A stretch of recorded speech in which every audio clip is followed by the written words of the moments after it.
In the vibrant chaos of New York City, where ambitions clashed like cymbals and hearts beat to the rhythm of subway trains, John Thompson's life took an unexpected turn. At 27, John was a graphic designer with a portfolio full of bold colors and innovative ideas, but his personal life was a blank canvas. He had dated casually, mostly men his age who offered fleeting excitement but no depth. That changed on a rainy October evening in 2015, when he ducked into a cozy bookstore in the West Village to escape the downpour.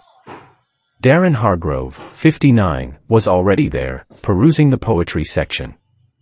A literature professor at NYU, Darren had silver hair that caught the light like frost on autumn leaves, and eyes that held the depth of oceans traversed. He had come out in the 1980s, survived the loss of friends to the AIDS epidemic, and built a life of quiet intellect after a short, confused marriage in his 20s that produced his daughter, Lisa. Love had eluded him for years. He had resigned himself to solitude, finding solace in books rather than companionship. John reached for a volume of Rumi's poems, his hand brushing Darren's as they both aimed for the same book. "Sorry," John mumbled, his cheeks flushing under his stubbled jaw. Darren smiled, his voice warm and resonant. "No apology needed. Rumi's words have a way of drawing kindred spirits. The wound is the place where the light enters you, right?" John laughed, surprised by the quote. "Yeah, exactly. I'm John." "Darren," he replied, extending a hand. What started as a polite exchange stretched into hours. They moved to a nearby cafe, rain pattering against the windows as John shared his struggles with freelance gigs and the pressure to make it in a city that chewed up dreamers. Darren opened up about his youth, the Stonewall riots he had witnessed, the lovers lost to time and prejudice. By closing time, John felt seen, truly seen, for the first time. Darren, too, was stirred by John's vitality, a reminder that life could still surprise. Their first date was a week later, at a small jazz bar in Harlem. John arrived early, fidgeting with his tie, his athletic build tense with nerves. Darren showed up in a casual blazer, exuding effortless charm. Over cocktails and soulful saxophone melodies, they delved deeper. John confessed his fear of never finding real love in a hookup culture. Darren spoke of his regrets, of hiding his sexuality for too long.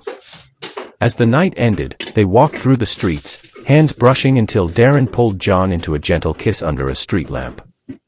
It was electric, defying logic, the 32-year age gap dissolving in that moment.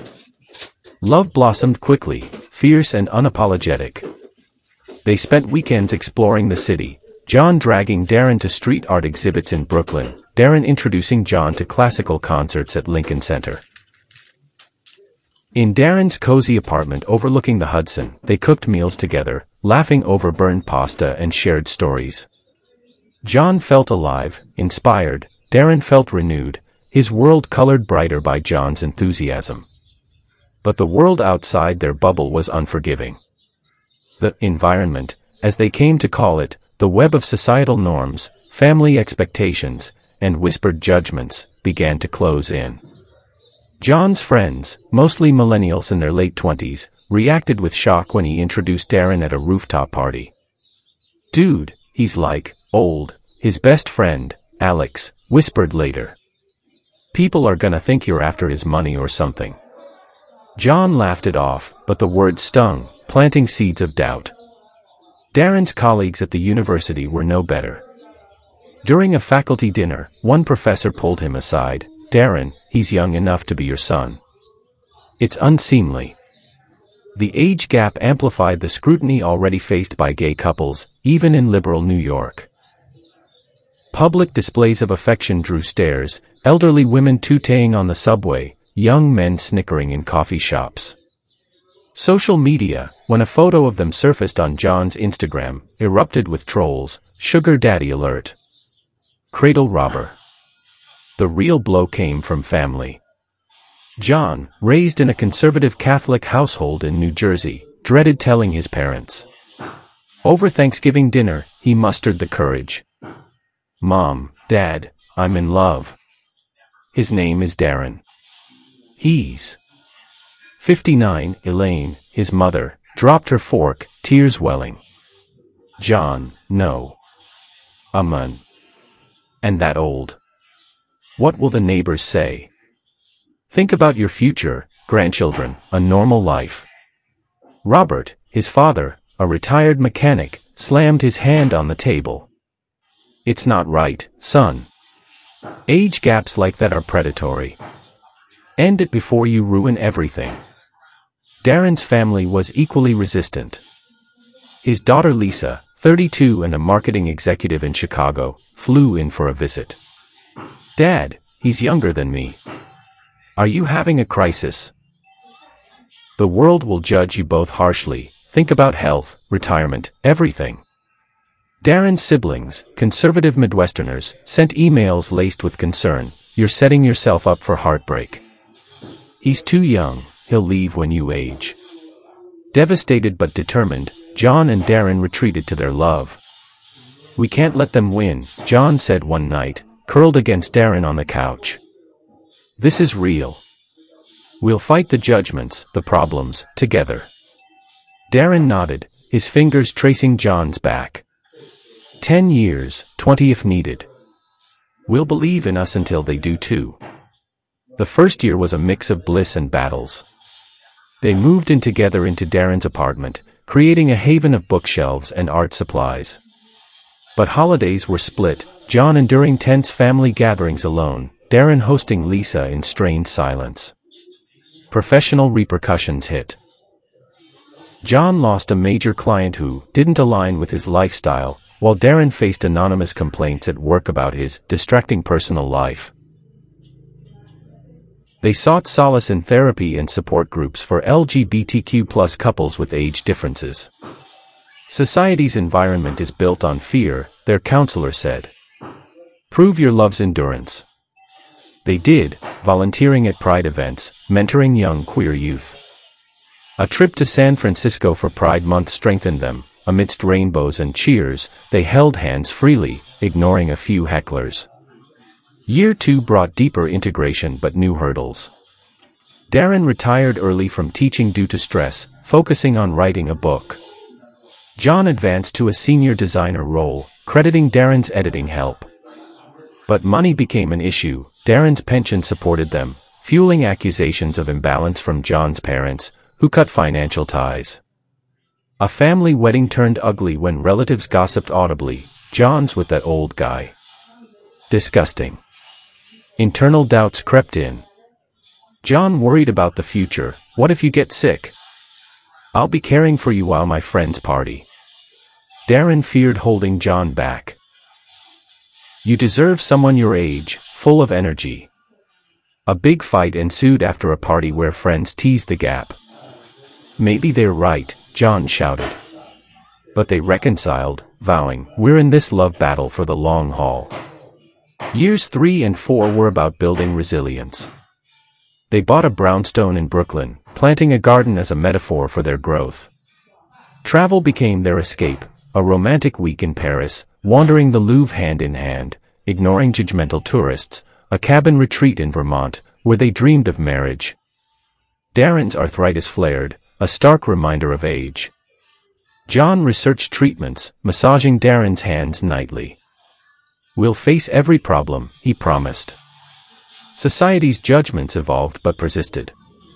Online harassment peaked when Darren's book, dedicated to John, went viral in queer circles, but so did hate comments. At work, John faced a demotion attempt. He fought it with HR, citing discrimination, and won. Family cracks appeared. John's sister Sarah secretly met Darren, charmed by his wisdom. Give mom and dad time, she advised. By year 5, halfway through their decade-long vow, exhaustion set in. Darren's health scare, a mild heart episode, landed him in the hospital. John stayed by his side, ignoring work calls. I can't lose you, he whispered. Recovering, Darren said, this is the reality. Still in. John kissed him. Always. Lisa visited, softening, I see how he cares for you, Dad. But it's hard to accept. Years 6 and 7 tested their bond further. John started his own design firm, thriving with Darren's business advice. They adopted a golden retriever, Buddy, creating a family unit. But external pressures mounted. A neighbor petition against immoral influences in their building failed but hurt. John's parents invited them for Christmas, progress, though awkward. Elaine hugged John but ignored Darren. Robert grumbled, still don't get it. They celebrated small victories, co-authoring an article on age gap love for a queer magazine, inspiring letters from others. We're winning hearts one at a time, Darren said. A trip to Hawaii rejuvenated them. Under palm trees, they renewed private vows. But doubts lingered. John's friends married and had kids, highlighting their isolation. In year 8, a major crisis hit. Darren's book tour exposed them nationally. A conservative talk show lambasted their perverse relationship. Protests at a signing turned violent, a bottle thrown, grazing John. Shaken, they considered separating. Is this worth it? John cried. Darren held him. Yes. We've come too far. Believe we'll win. Year 9 brought hope. John's firm boomed. He hired queer youth. Darren's health stabilized with John's insistence on yoga. Family thawed. Elaine sent Darren a birthday card, thinking of you. Lisa invited them to her son's baptism, Darren as godfather. Sarah hosted dinners, bridging gaps. Society shifted too. Same-sex marriage was normalized, age gaps discussed more openly in media. The 10th year culminated in triumph. On their anniversary, they proposed mutually in Central Park, rings glinting in the sun. 10 years of battles, John said. Now, let's marry. Darren beamed. With or without approval, but let's try for it. The family summit was at John's childhood home. Tensions high, John spoke. We've faced judgments, health scares, discrimination. But our love endured. We believed we'd win, and we have. Darren added, I love John beyond age or norms. Please, bless us. Tears flowed. Robert, voice breaking, I've watched you too. You're happy, committed. I was wrong. Elaine embraced Darren, forgive our blindness. Welcome, son. Lisa nodded, you deserve this joy. With agreement secured, they married in a sunlit garden ceremony in the Hamptons. John, 37 and radiant, walked the aisle to Darren, 69 and dapper. Vows echoed, through every storm, we believed. Love conquered. Family toasted, friends cheered. As they danced under stars, John whispered, we won the battle. Darren replied, and the war, for eternity. Their story spread, a testament to perseverance. In a judging world, John and Darren proved love's timeless power. Thanks for watching. I love you all, guys.